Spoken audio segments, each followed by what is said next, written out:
एक species naturally जो है एक लार्ज पॉपुलेशन के रूप में नहीं एग्जिस्ट करती है, बल्कि स्पीसीज जो हैं वो स्मॉल पॉपुलेशंस में एग्जिस्ट करती हैं जो कि इंटरब्रीडिंग होते हैं। और जेनेटिक ड्रिफ्ट जो है एक तरीका है इवोल्यूशनरी चेंज लाने का। तो ये स्मॉल पॉपुलेशंस को डीम्स कहते हैं और ये डीम्स जो है इंटरब्रीडिंग होते हैं। कभी कभी क्या होता है कि इन स्मॉल पॉपुलेशंस में कुछ पर्टिकुलर एलिल्स की फ्रीक्वेंसी जो है वो ड्रेस्टिकली चेंज होती हैं। वो नेचुरल सिलेक्शन पर नहीं डिपेंड करती हैं, बल्कि उनके अंदर जो फ्रीक्वेंसीज में चेंज आते हैं वो ड्रेस्टिक होते हैं। तो ड्रिफ्ट के मीनिंग होते हैं बहक जाना, भटक जाना, इधर उधर घूम भटकना। तो वो कुछ पर्टिकुलर एलिल्स होती हैं, उनकी जो फ्रीक्वेंसीज हैं वो चेंज होती हैं अपने वैल्यूज से। तो इसी चीज को कहते हैं जेनेटिक ड्रिफ्ट। और ये रैंडम होता है और रैंडम ये अपने वैल्यूज से ड्रिफ्ट होती हैं, इसलिए इनको कहा जाता है जेनेटिक ड्रिफ्ट। सपोज करिए कि एक स्मॉल पॉपुलेशन है और स्पीसीज जो है वो स्मॉल पॉपुलेशंस जो कि इंटरब्रीडिंग होते हैं उसमें एग्जिस्ट करते हैं। तो एक स्मॉल पॉपुलेशन में उस स्पीसीज के सभी एलिल्स जो हैं होना संभव नहीं होता है।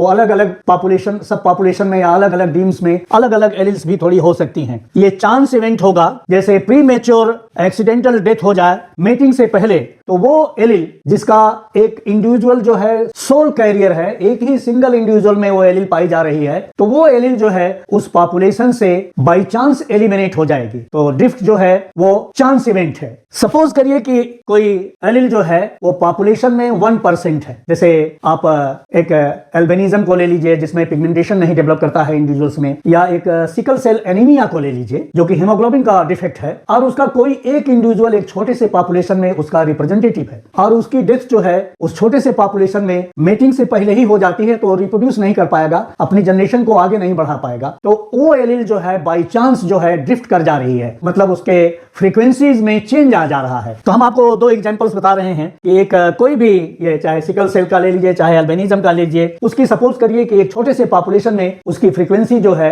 1% है। 1% मतलब उसको 100 से डिवाइड कर देंगे तो वो Q की वैल्यू जो है 0.01 आ जाएगी। यदि पॉपुलेशन लार्ज है, सपोज करिए कि 1 लाख इंडिविजुअल्स हैं और उसमें 1% एल्बिनिज्म के पेशेंट हैं या सिकल सेल एनीमिया के पेशेंट्स हैं, तो उनकी संख्या हो जाती है 10,000 इंडिविजुअल्स। तो इसमें तो बड़े पॉपुलेशन में तो एक इंडिविजुअल की डेथ हो जाए तो चेंज नहीं आएगा, लेकिन सपोज करिए कि वो एक छोटा सा पॉपुलेशन 100 पर्सन्स का, 100 इंडिविजुअल्स का है, तो 100 इंडिविजुअल्स में 1% जो है 1 इंडिविजुअल होगा और उसकी मेटिंग से पहले ही एक्सीडेंटल डेथ हो जाए, तो वो एलिल नेक्स्ट जनरेशन को नहीं जा पाएगी। तो ये एलिल फ्रीक्वेंसी में सडन चेंज आ जाएगा। तो इसी सडन चेंज को हम कहते हैं जेनेटिक ड्रिफ्ट। तो पॉपुलेशन से, स्मॉल पॉपुलेशन से एक एलिल का लॉस हो जाना जितना संभावित है, उतना ही उस एलिल का ड्रिफ्ट हो जाना, चेंज हो जाना, हायर फ्रीक्वेंसी को पहुंच जाना भी उतना ही संभावित है। ये रैंडम ड्रिफ्टिंग होती है, इसलिए इसमें 3 संभावनाएं बन जाती हैं। या तो उस एलिल का लॉस हो जाएगा, या वो एलिल जो है अपने एनवायरमेंट से बेटर अडॉप्ट कर जाएगी, या उसका डाइवर्जेंस हो जाएगा उस पॉपुलेशन का। और सपोज करिए कि किसी वो आइलैंड पर